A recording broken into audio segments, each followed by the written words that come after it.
looking across the penalty rates in 2 games against them, they've certainly given away plenty. Do you feel like they've tried to really make a point of rough your guys up in your clashes this year?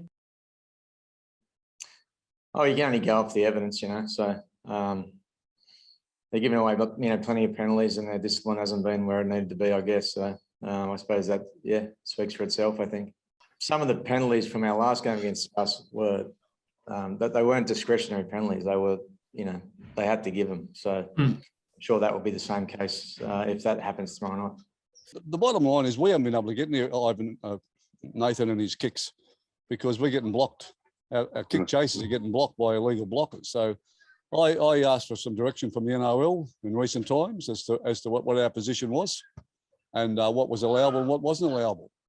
Because at the moment, there's no doubt that it's illegal what they do. And, you need to go and look at the vision.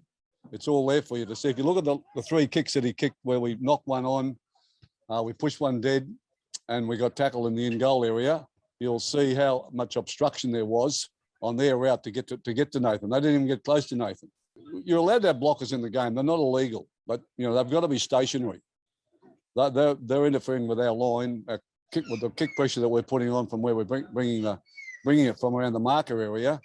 They're either moving forward, backwards, or sideways to block that player from getting to the kicker or getting pressure to the kicker.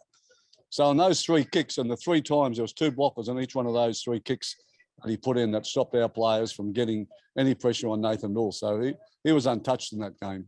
We couldn't get near him. It's been going on for quite a while. I mean, the game has to address it at some stage. And now we've made it public.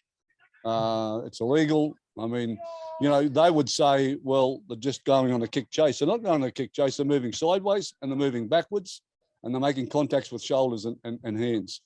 And I'll finish it off by saying from a very, very reliable source, they practice it at training. So it's a tactic that they use.